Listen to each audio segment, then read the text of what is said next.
And the thing about Jalen Hurts, you said second-round pick, right? But they needed a receiver at the time for Carson Wentz. There were guys they could have traded for it. They didn't use the pick to trade.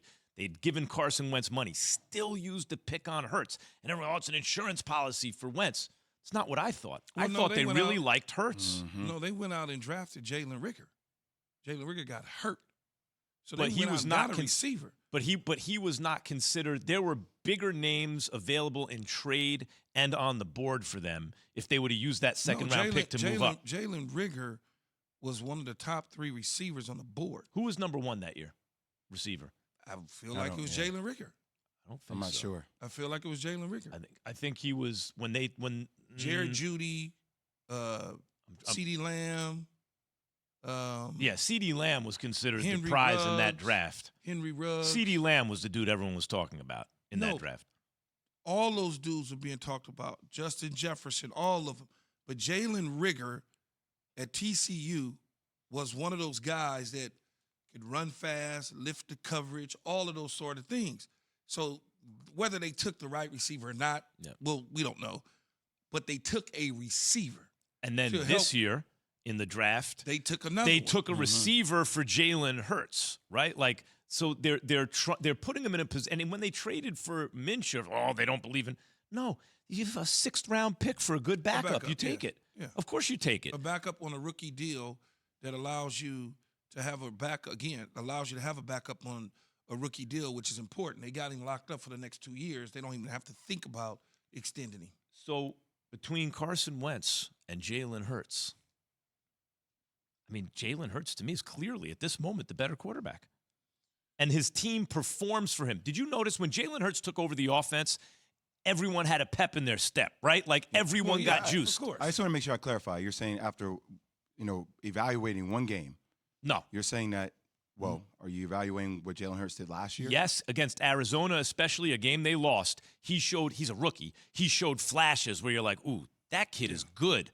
And Carson Wentz has been in steady decline for a year and a half now. You could look at Jalen Hurts, as to Mac's point, you could look at Jalen Hurts in a short sample size of a year ago and project that if he does and they clean some stuff up and then he does what he did against Atlanta on the road and he continues to grow, that he's going to be a keeper for Philadelphia for a long time to come. Mm-hmm. Guys like Jalen Hurts are ballers. The only thing you have to do with him is surround him with good players.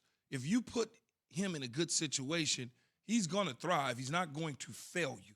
That's when I say athlete.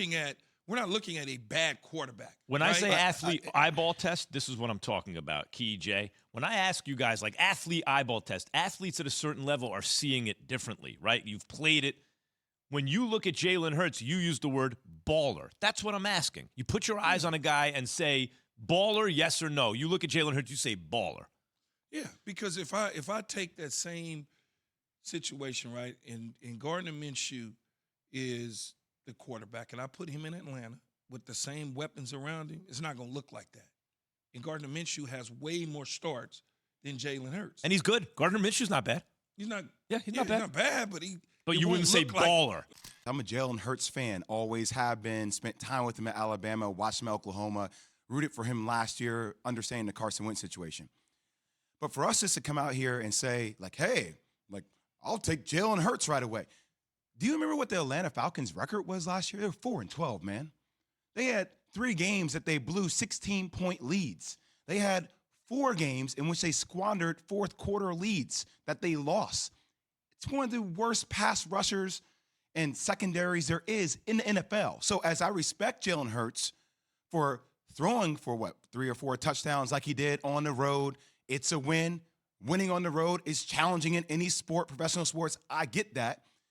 Like, let's also put it into perspective what Carson Wentz was able to do. He threw for 251 yards. He was running for his life. He was sacked 4 times. He was, tackled more than 10. Jay, I'm interrupting because Key already addressed the offensive line issues. Sometimes I addressed it as well. So how do you respond to the idea where You have a good offensive line, and suddenly the offensive line doesn't perform as well with you under center, much like the Eagles' offensive line seemed to perform better with Jalen Hurts than with Carson Wentz.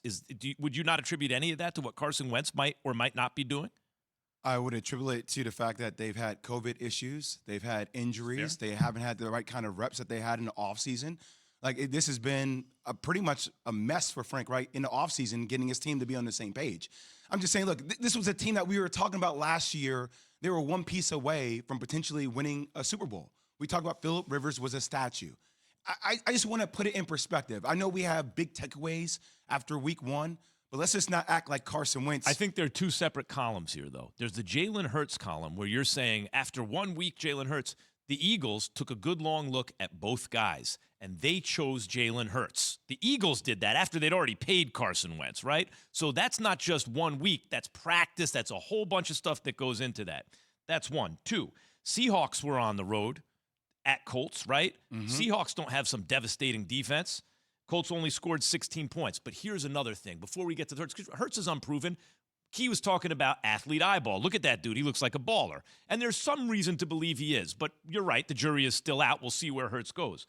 Look at the Eagles with Carson Wentz. Every time there was another quarterback, including a 40-year-old in the playoffs, the team responded at least as well as when Wentz played. To me, that says something that points to not only the energy of the team, but maybe stuff he's doing under center. Maybe the way he's moving in the pocket. Maybe the choices he's making. His footwork looked jack up to me. His decision-making was gone. His judgment was shot. He wasn't following game plans. Very tough. A lot of talent. I'm not questioning that. But the results are the results. The team wasn't responding to him. I look at it this way, and we'll move on from here. Carson Wentz in week one was okay. Just okay. He's probably going to get better. Remember, he missed time in training camp because of the foot. Yep.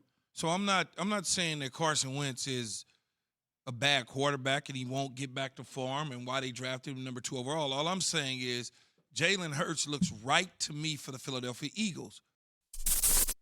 Thanks for watching ESPN on YouTube. For live streaming sports and premium content, subscribe to ESPN+.